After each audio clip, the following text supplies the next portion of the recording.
Hello everyone, welcome to KTP classes. Last video में हमने momentum और एक्सेलरेशन के बारे में डिस्कस किया था। इस वीडियो में हम लीनियर मोशन और एंगुलर मोशन में डिफरेंस को ही कंटिन्यू करेंगे और इसमें एक नई टर्म देखेंगे, that is force. Okay, so let us discuss about force.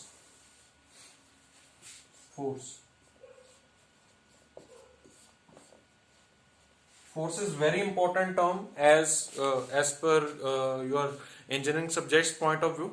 Okay, तो जो मर्जी क्वेश्चन देख लो वहां पर फोर्स का जिक्र होता ही है। ठीक है, तो फोर्स के बारे में अब हम यहाँ पर डिस्कस करेंगे, इसके कॉन्सेप्ट को समझेंगे और उसके बाद क्या इसका बेसिक फॉर्मूला है वो देखेंगे। क्लियर?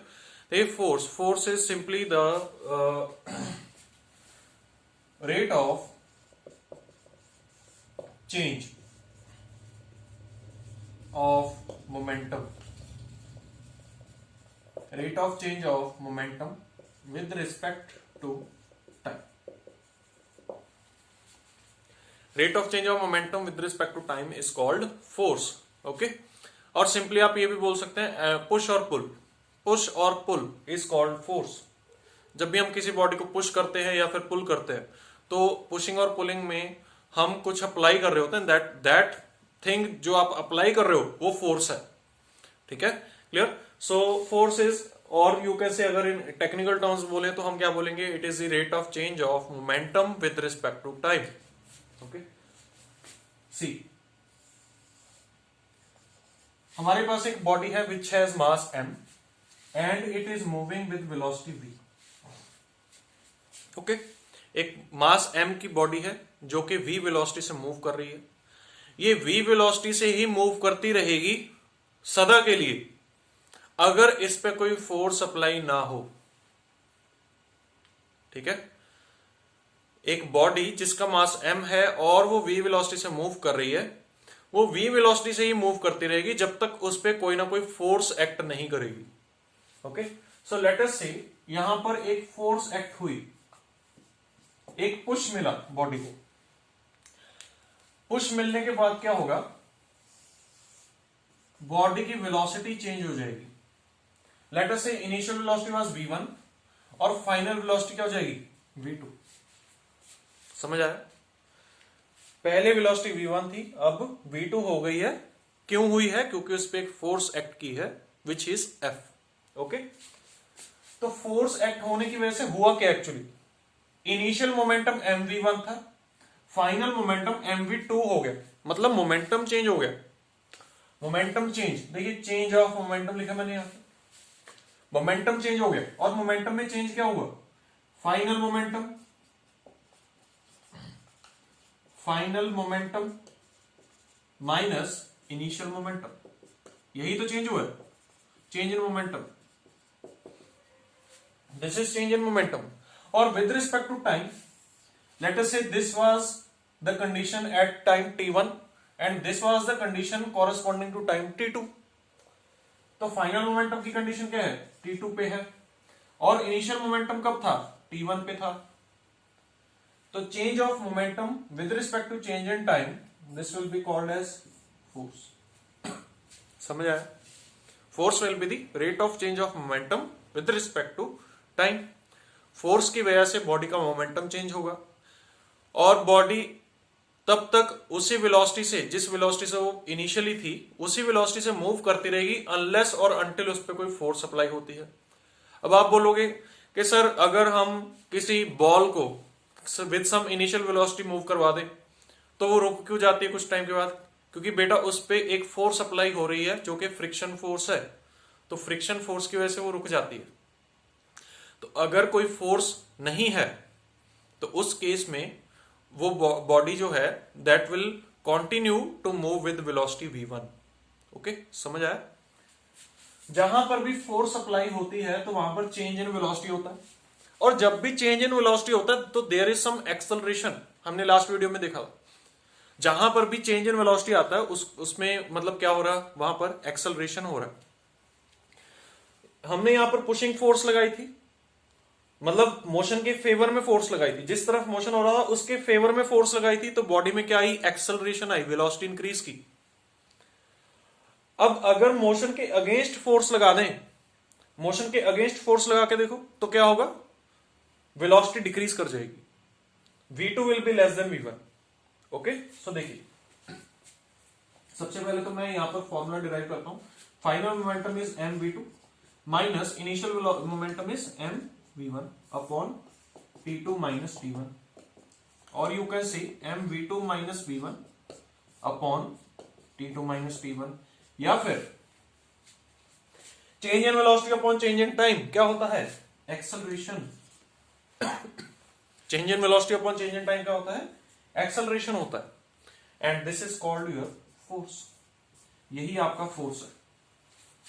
ओके, अब देखिए एक कंडीशन यहां पर, if force is in direction of initial motion, अगर फोर्स इनिशियल मोशन की डायरेक्शन में है, जिस तरफ मोशन हो रहा था उसी डायरेक्शन में आपने फोर्स लगाई, देन उस केस में क्या होगा, फोर्स फेवर करेगी मोशन को, फोर्स फेवर करेगी मोशन को, और मोशन की वेलोसिटी क्या हो जाएगी, इंक्रीज हो जाएगी, then v2 will be greater than v1 and acceleration will be positive. Velocity बढ़ेगी तो एक्सेलरेशन आएगी, समझ आया। Similarly if force is against direction of motion या of initial motion, then v2 will be less than v1। अगर force हम motion के against apply करेंगे, मतलब जिस तरफ मोशन हो रहा है उसके अगेंस्ट, उसको रोकने की कोशिश कर रहे हैं, तो वहां पर क्या होगा, वेलोसिटी डिक्रीज हो जाएगी, final velocity will be less than initial velocity, then उस केस में क्या होगा, एक्सेलरेशन जो आएगा वो आपका नेगेटिव आएगा, एक्सेलरेशन क्या आएगा, नेगेटिव आएगा। ओके, सो इस फोर्स को क्या बोलेंगे, फेवरिंग फोर्स, फेवर कर रही है फोर्स, इस फोर्स को क्या बोलेंगे, रेजिस्टिव फोर्स। ठीक है, वो फोर्स जो मोशन को रोकेगी उसको रेजिस्टिव फोर्स बोलेंगे, और friction force is a resistive force जो कि बॉडी को रोकने की कोशिश करती है। अगर ये बॉडी किसी सरफेस में मूव कर रही है तो सरफेस एक मोशन के अगेंस्ट फोर्स लगाएगा जिसको हम क्या बोलेंगे, फ्रिक्शन फोर्स। तो इसी की वजह से बॉडी रुक जाती है। अगर फ्रिक्शन प्रेजेंट ना हो तो बॉडी सदा के लिए v वेलोसिटी से ही मूव करती रहेगी, अनलेस और अनटिल उस पर कोई ना कोई फोर्स अप्लाई नहीं हो रही है। समझ आया? Okay, so this was the concept of force.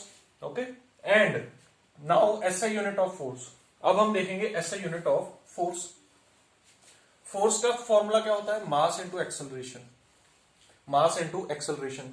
और मास इनटू एक्सेलरेशन, मास का क्या है यूनिट, केजी। एसआई यूनिट की बात कर रहा हूं सर, एक्सेलरेशन का यूनिट क्या है, मीटर पर सेकंड स्क्वायर, केजी मीटर पर second square. This is called the SI unit of force, KG metre पर second square. This is called the SI unit of force. समझ आया? इसी को हम क्या बोलते हैं, न्यूटन। इसी को हम न्यूटन बोलते हैं। क्लियर? ठीक है, फोर्स के ही यूनिट को हम क्या बोलते हैं, न्यूटन बोलते हैं, विच इज केजी मीटर पर सेकेंड स्क्वायर। ओके, सिमिलरली अगर सीजीएस यूनिट देखें, सीजीएस यूनिट में भी ये इंपॉर्टेंट है फोर्स का यूनिट। बाकी एसआई, सीजीएस, एफपीएस में हम एक अलग से वीडियो बनाएंगे, उसमें सभी टर्म्स के यूनिट्स को हम सभी कैटेगरीज में देखेंगे। ठीक है, क्लियर? तो उसकी चिंता मत करिए, बट यहां पर अभी मैं सीजीएस यूनिट एक बार लिख रहा हूं। सीजीएस यूनिट क्या होगा, देखिए केजी, सीजीएस में केजी क्या बन जाता है, ग्राम, इनटू मीटर क्या बन जाता है, सेंटीमीटर बन जाता है, और सेकंड का सेकंड ही रहता है। तो gram centimetre per second square, and gram centimetre per second square is called dyne. Gram centimetre per second square is called dyne, ये आपको ध्यान रखना। ओके, कई बार इसमें रिलेशन भी यूज होता है। ठीक है, कि न्यूटन और डाइन का रिलेशन क्या है। So 1 newton is equal to dash dyne, ये हमें कैलकुलेट करना है। 1 न्यूटन क्या होता है, केजी मीटर पर second square, equal to dash gram centimetre पर सेकेंड स्क्वायर। केजी में कितने ग्राम्स होते हैं? 1000। मीटर में कितने सेंटीमीटर होते हैं? 100। सेकेंड में सेकेंड, ठीक है, 1। सो 10⁵ 9। This is the CGS and SI unit of force और उनके बीच का relation. Okay, so I hope आपको क्लियर हो गया होगा फोर्स के बारे में। नेक्स्ट अब हम देखेंगे फोर्स के ही रिलेटेड एक टर्म। देखिए अभी मैं जो भी यहां पर पढ़ा रहा हूं वो सारा लीनियर मोशन का ही कॉन्सेप्ट है। एंगुलर मोशन में फोर्स के कॉरेस्पॉन्डिंग एक टर्म यूज करेंगे, वो आगे देखेंगे, ठीक है। अभी हम सिर्फ फोर्स की डिस्कशन कर रहे हैं और वो लीनियर मोशन में डिस्कशन कर रहे हैं, समझ आया? अभी मैं एंगुलर मोशन में नहीं आया हूं, हालांकि मैंने लिखे इधर भी दिया था, बट वो इसी का कॉन्टिन्यूएशन था। ओके, अब देखिए यहां पर फोर्स के ही रिलेटेड एक और टर्म है हमारी, और वो बहुत इंपॉर्टेंट टर्म है, बार बार यूज होती है, and that term is called weight of a body. That term is called weight. Weight weight weight क्या होता है? किसी भी बॉडी का वेट क्या होता है, ठीक है। वेट और मास में काफी स्टूडेंट्स कंफ्यूज रहते हैं। Mass is not equal to weight, okay, दोनों सेम टर्म्स नहीं है, डिफरेंट है, बट रिलेटेड है। आप ये बोल सकते हो रिलेटेड है।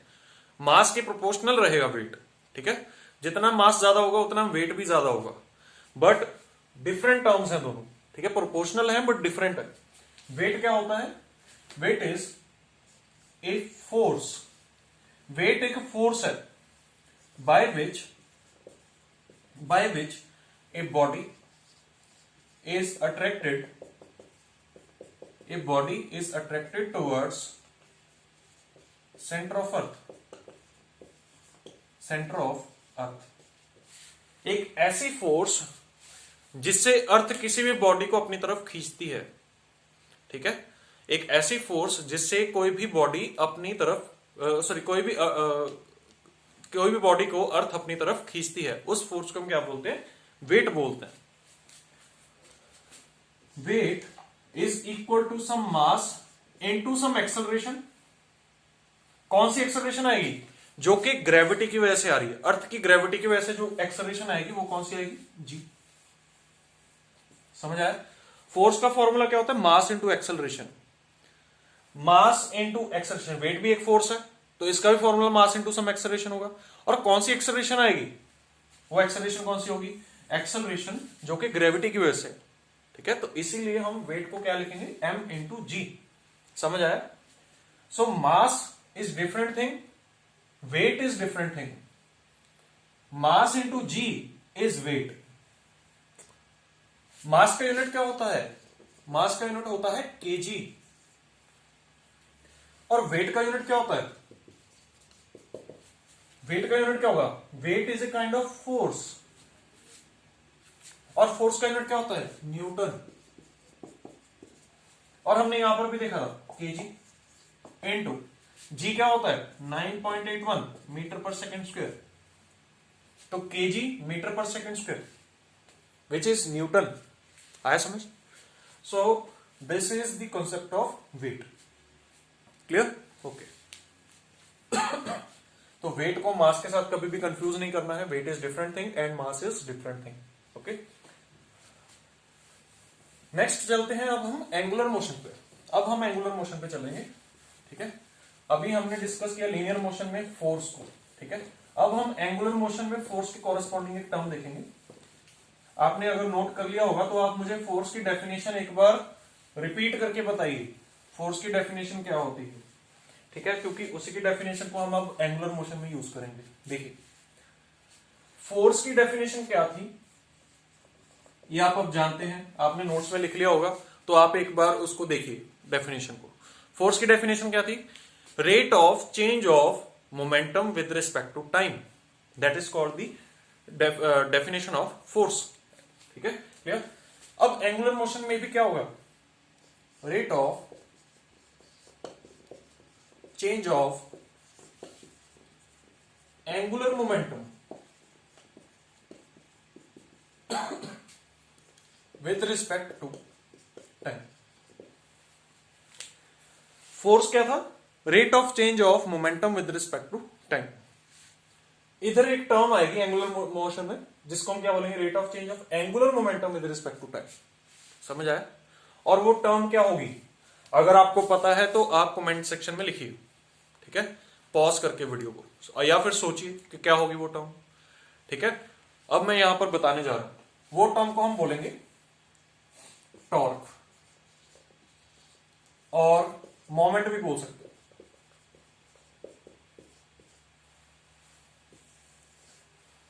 टॉर्क या फिर मोमेंट। जनरली अगर देखें तो मोमेंट बोलेंगे। मोमेंट का एक टाइप है टॉर्क, ये चीज समझनी है। वैसे तो मोमेंट है बट मोमेंट का एक टाइप है टॉर्क। क्लियर? बट यहां पर हम टॉर्क यूज करेंगे या फिर मोमेंट, दोनों यूज करेंगे। क्लियर? बाकी आगे डिफरेंस मैं समझाऊंगा जब हम अगली वीडियोस में मोमेंट पढ़ेंगे। ठीक है, मोमेंट को जब पूरा डिटेल में पढ़ेंगे तो वहां पर हम टॉर्क भी समझेंगे कि टॉर्क और मोमेंट में फर्क क्या है। अभी के लिए आप मोमेंट या टॉर्क ही याद रखिए बस। दोनों की डेफिनेशन ये सेम है, rate of change of angular momentum with respect to time. Force क्या था? Rate of change of momentum with respect to time.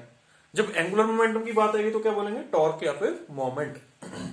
देखिए, लेट अस से एक बॉडी है जिसका मास है m, ये एक सेंटर के अबाउट रिवॉल्व कर रही है with some angular velocity omega 1। समझ आया? With some angular velocity omega 1। इसका mass moment of inertia I है।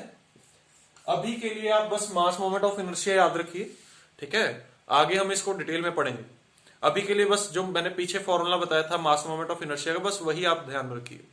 ठीक है, तो लेट अस से इसका मास मोमेंट ऑफ इनर्शिया क्या है, I। तो इसका एंगुलर मोमेंटम क्या होगा, एंगुलर मोमेंटम क्या होगा, I इंटू ओमेगा 1। आया समझ? और इसका angular momentum I into omega 1 ही रहेगा सदा के लिए, अगर इस पे कोई टॉर्क एक्ट ना करे। समझ आया? जैसे मैंने यहां पर बोला था कि मोमेंटम, उसका मोमेंटम mv1 ही रहेगा जब तक उस पर कोई फोर्स नहीं लगेगी। ठीक है, सिमिलरली यहां पर भी ऐसे हुआ, इसका angular momentum I into omega 1 ही रहेगा जब तक उस पर कोई टॉर्क एक्ट नहीं कर रहा है। समझ आया? तो लेट अस से इस पे एक टॉर्क एक्ट किया T इस पे एक टॉर्क एक्ट किया।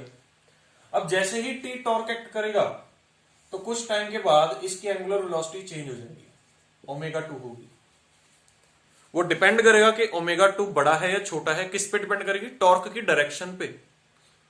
देखिए यहां पर डायरेक्शन की बात कर रहे हैं, फोर्स में भी डायरेक्शन की बात की थी। तो जब भी डायरेक्शन की बात करेंगे तो that is a vector quantity. समझ आया? Force is a vector quantity, torque is a vector quantity. Torque motion के फेवर में लगेगा तब क्या बोलेंगे, एंगुलर वेलोसिटी इंक्रीज की, और टॉर्क जब मोशन के अगेंस्ट लगेगा तब एंगुलर वेलोसिटी क्या करेगी, डिक्रीज करेगी। समझ आया? ठीक है, और सिमिलरली वेट भी क्या है, वेक्टर क्वांटिटी है। वेट भी वेक्टर क्वांटिटी है। किसी भी बॉडी का वेट हमेशा डाउनवर्ड लगता है टुवर्ड्स अर्थ। किसी भी बॉडी का वेट जो है हमेशा डाउनवर्ड लगता है, वेट जो है W। Okay, so weight is also a vector quantity, but mass is a scalar quantity. Mass की कोई डायरेक्शन नहीं होती है, mass is fixed for a body. Okay, और वो किसी डायरेक्शन में एक्ट नहीं करता। तो mass is a scalar quantity, weight is a vector quantity. Okay, because weight is a force and it acts in downward direction towards centre of earth. Okay, force is a vector quantity. Torque and moment both are vector quantities. Okay, both are vector quantities. क्यों? क्योंकि इनको हम direction से explain करते हैं। Direction matter करती है इनमें। कैसे मैटर कर रही है, अगेंस्ट एक्ट करेगी तो एंगुलर वेलोसिटी डिक्रीज करेगी, और अगर टॉर्क फेवर में एक्ट करेगा मोशन के तो एंगुलर वेलोसिटी क्या करेगी, इंक्रीज करेगी। ठीक है, okay. So torque is equal to, torque will be equal to rate of change of angular momentum with respect to time. Rate of change of angular momentum, change of angular momentum I into omega 2 minus I into omega 1 upon T2 minus T1। समझ आया? Torque will be equal to I omega 2 minus I omega 1 upon T2 minus T1। Change in angular momentum upon change in time, that will be called as torque. I into ω2 minus ω1 upon T2 minus T1, या फिर I into alpha. Alpha कैसे? Change in angular velocity with respect to time is called angular acceleration, तो वही लिखा है यहां, आया समझ? P। फोर्स का फॉर्मूला क्या था? Mass into acceleration. तो टॉर्क का फॉर्मूला क्या है? देखिए, मास की जगह पे क्या आ गया? मास मोमेंट ऑफ इनर्शिया। एक्सेलरेशन की जगह पे क्या आ गया? Angular acceleration. पीछे मैंने रिलेशन बताया था ऐसे सेम मोमेंटम के केस में। मोमेंटम में क्या था? Mass into velocity linear motion में। एंगुलर मोशन में क्या हो गया था? मास की जगह पे आई आ गया था, वेलोसिटी की जगह पे एंगुलर वेलोसिटी आ गया था। तो सिमिलरली यहां पर भी रहेगा, फोर्स में मास इंटू एक्सेलरेशन और टॉर्क में मास इंटू आई इंटू एंगुलर एक्सेलरेशन। आई मास की जगह पे आ जाएगा और एंगुलर एक्सेलरेशन एक्सेलरेशन की जगह पे आ जाएगा। आए समझ? ओके। यूनिट क्या होगा इसका? यूनिट देखिए केजी मीटर स्क्वायर, जो कि आई का यूनिट होता है, इनटू रेडियन पर सेकंड स्क्वायर। ये अल्फा का यूनिट है, ये अल्फा का यूनिट है, ये आई का यूनिट है। तो क्या बना? केजी मीटर स्क्वायर पर सेकंड स्क्वायर। या फिर आप क्या लिख सकते हैं? देखिए रेडियन मैंने यहां से हटा दिया, रेडियन हटा सकते हो, वो यूनिट्स में यहां पर कंसीडर नहीं होगा। केजी मीटर पर सेकंड स्क्वायर इनटू मीटर, और केजी मीटर पर सेकंड स्क्वायर क्या होगा? न्यूटन। केजी मीटर पर सेकंड स्क्वायर इतनी वैल्यू, ये क्या है? Newton into metre. तो टॉर्क का यूनिट क्या होगा और मोमेंट का यूनिट क्या होगा? Newton metre. This will be the SI unit of torque, SI unit of torque and moment, this will be newton metre. Okay, तो ये आपको ध्यान रखना।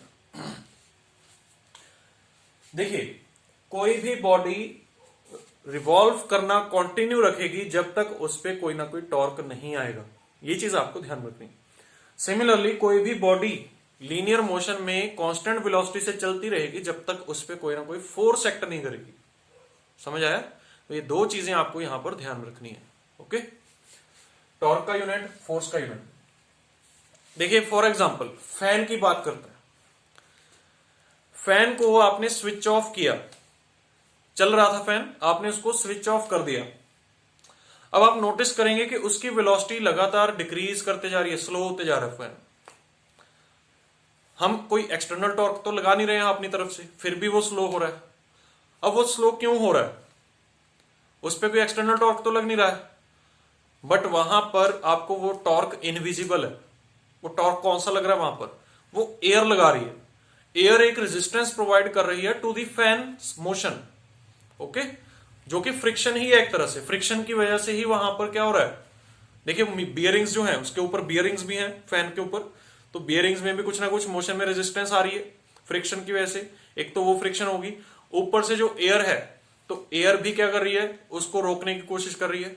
ठीक है, तो इन दोनों की रेजिस्टेंस की वजह से फैन क्या होगा? हाई स्पीड से लो स्पीड पे आ जाएगा और जीरो चला जाएगा जब स्विच ऑफ हो जाएगा।